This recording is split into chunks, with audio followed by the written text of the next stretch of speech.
Halo, apa kabar? Kembali berjumpa dengan saya, Resman Arif dari Forum News Network. KPU mencatat kali ini ada 37 calon kepala daerah yang akan melawan kotak kosong. Itu jumlahnya sudah turun signifikan karena sebelumnya itu sebelum ada putusan nomor 70 tahun 2024 dari Mahkamah Konstitusi yang mengubah ambang batas parpol untuk mengusung pasangan kandidat itu totalnya ada 44 kotak kosong. Nah, saya ajak Anda bergabung langsung dengan Bung Rocky Gerung ya. Bung Rocky ini fenomena apa ini ya? Kotak kosong begitu banyak dan kemudian ada fenomena lain yakni ini diborong ya, kandidat itu memborong semua partai politik untuk bergabung dalam satu koalisi besar yang sekarang kita kenal sebagai Koalisi Indonesia Maju Plus. Ya, tragika demokrasi sedang terjadi hari-hari ini. Ya, gejala pasangan calon yang melawan kotak kosong itu menunjukkan bahwa ada monopoli di dalam sistem demokrasi kita sehingga tidak ada penantang. Dan itu sebetulnya membatalkan ide demokrasi, apalagi ide kerepublikan. Kita bicara tentang republik di dalam pengertian mendasar, yaitu urusan publik adalah urusan semua orang dan bukan urusan sekedar oleh partai-partai politik.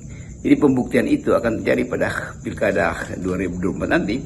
Sejumlah daerah jelas dimonopoli sehingga tak ada lawan yang bisa signifikan untuk menandingi calon yang diusung oleh partai-partai dan menganggap bahwa tidak diperlukan lagi pesaing tuh.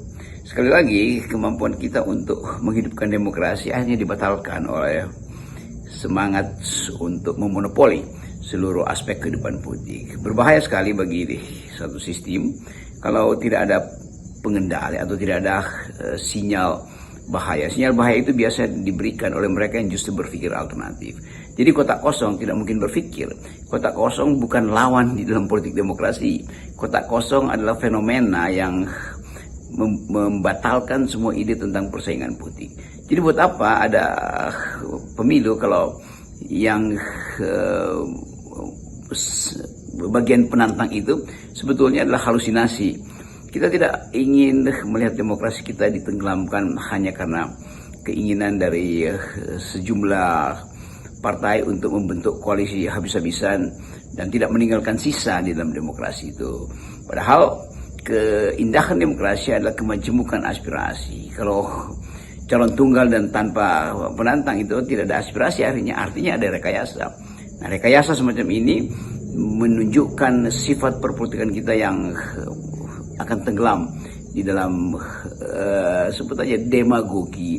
Jadi tidak diperlukan lagi pedagogi karena kita semua sudah ada dalam satu grammar, yaitu grammar para demagog. Demagog artinya orang yang berbusa-busa bicara tapi tidak menginginkan ada evaluasi karena dia tahu bahwa dia tidak mungkin dievaluasi itu. Jadi seorang yang tidak peduli pada pikiran alternatif itulah seorang demagog, dan demagogi ini yang diperlihatkan di dalam potensi mereka menang di pilkada karena melawan kotak kosong. Jadi tidak ada persaingan pikiran di situ. Itu basis yang memperburuk akar-akar pertumbuhan demokrasi. Demokrasi hanya tumbuh karena ada persaingan sehat. Dengan fenomena seperti ini, saya kira sejak sekarang kita sudah bisa membayangkan apa yang terjadi pada Pilpres 2029 ketika semua parpol diserap dalam kekuasaan. Jadi bukan lagi nanti pilkada lawan kotak kosong, tapi pilpres lawan kotak kosong. Ya, sesungguhnya lonceng kematian demokrasi itu sudah mulai berentang sejak sekarang ini. Kita bisa proyeksikan gejala ini ke 2029 nanti, 5 tahun ke depan, konsolidasi kekuasaan itu makin kuat karena semua partai dihisap ke dalam kabinet. Lalu kita tidak melihat lagi potensi kontrol. Jadi dari sekarang kita mulai membayangkan bagaimana demokrasi kita. Buku yang sering dikutip itu How Democracy Dies.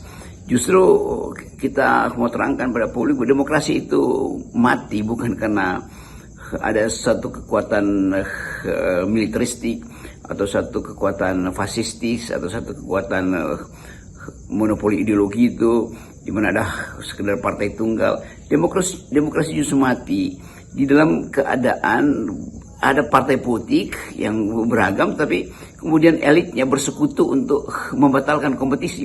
Jadi how democracy dies artinya demokrasi dibunuh sendiri oleh elit yang hidup dalam sistem demokrasi itu.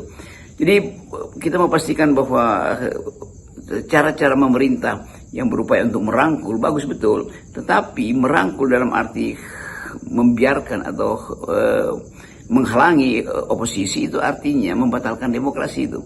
Nah, kita lihat bagaimana elit kita itu ada yang tadinya sebetulnya dari partai-partai yang masih punya kapasitas intelektual tapi kemudian tergoda oleh pragmatisme lalu bergerombol bondong-bondong masuk ke dalam kabinet. Jadi istilah wah kekuasaan itu menggiurkan, kekuasaan itu indah, kekuasaan itu lukratif, itu semuanya datang dari perspektif bahwa kekuasaan itu hanya bisa berguna kalau dia menambahkan aktivitas material atau menambahkan keuntungan material pada pimpinan-pimpinan partai, pada elit partai. Padahal kekuasaan itu hanya berguna kalau dikontrol untuk kepentingan rakyat, bukan untuk jadi semacam hadiah yang kemudian diingat oleh tokoh-tokoh partai sebagai undangan untuk ikut dalam kekuasaan. Nah, gejala-gejala ini udah mulai muncul ketika justru partai-partai kecil itu yang seharusnya membentuk semacam koalisi tandingan dengan sadar mengumpankan diri ke dalam koalisi besar. Jadi koalisi Kim Plus ini akhirnya menjadi semacam paguyuban untuk mengendalikan politik Indonesia tuh.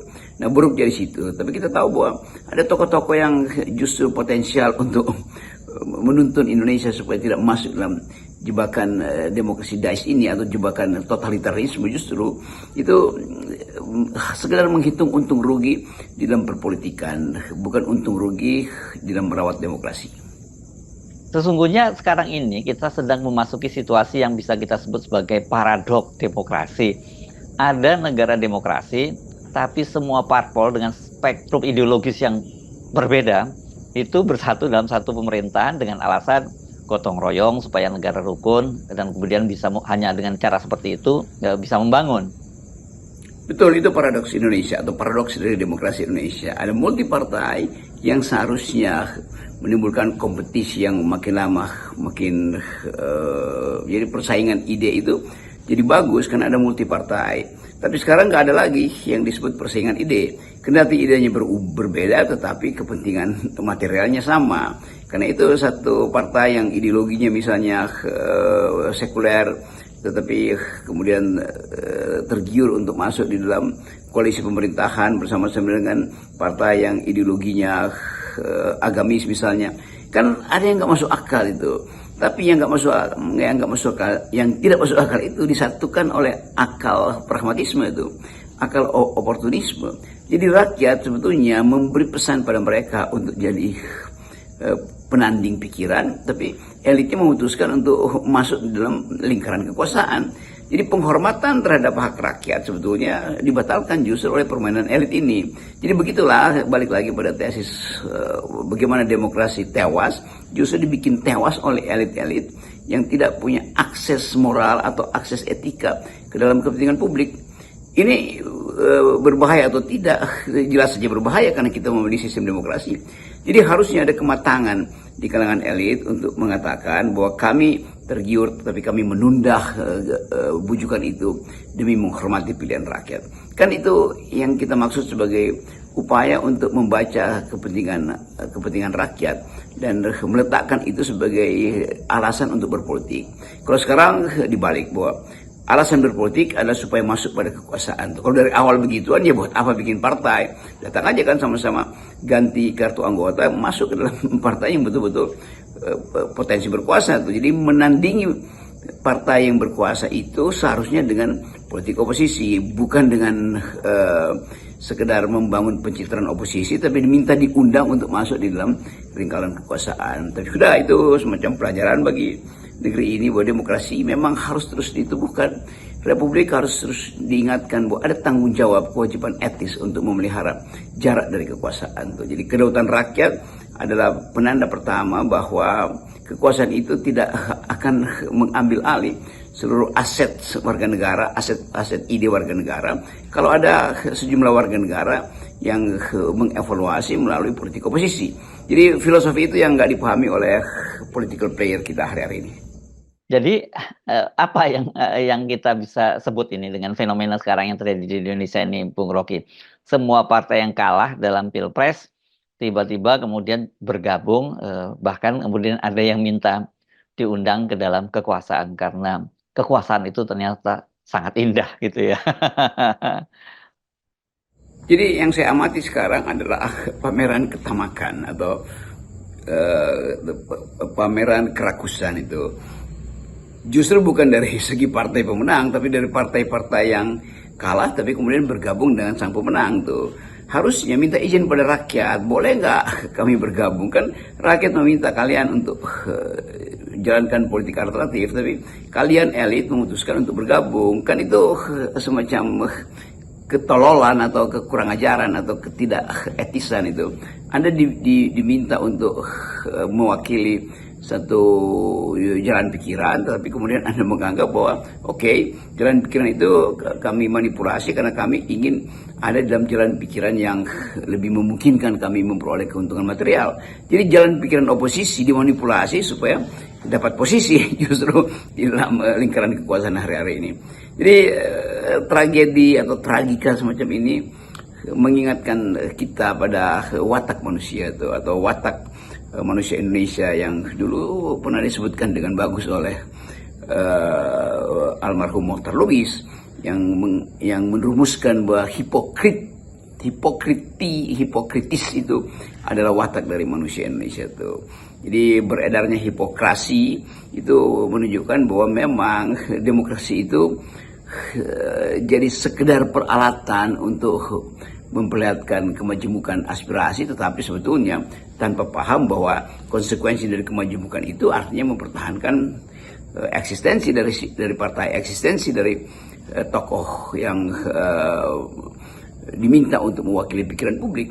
Tetapi tokoh-tokoh ini larut di dalam euforia bahwa kalau tidak masuk di dalam lingkaran kekuasaan mainstream maka tidak punya uang. Kalau tidak masuk dalam kekuasaan mainstream, maka tidak punya potensi untuk diingat-ingat reputasinya. Jadi pembusukan ini akan berlangsung terus, dan kita hanya bisa menduga bahwa Indonesia akan berakhir di dalam politik ketamakan, dalam politik hipokrasi itu. Kemampuan ini ada pada mereka yang gagal memahami ide republik, gagal memahami ide demokrasi, dan gagal memahami fungsi dari oposisi dalam upaya untuk mencegah tergelincirnya bangsa ini ke dalam proto-otoritarianisme. Jadi sekali lagi, kemungkinan untuk melihat demokrasi di 2029 harus kita mulai curigai bahwa di 2009 tidak ada semacam kompetisi, karena dari sekarang semua partai dibeli oleh kekuasaan dan semua partai menawarkan diri untuk dijadikan sekedar alat kekuasaan.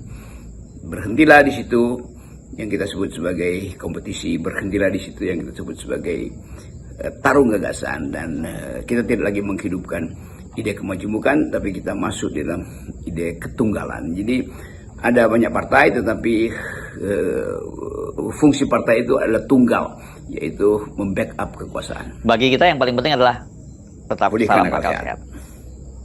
Salam 0%.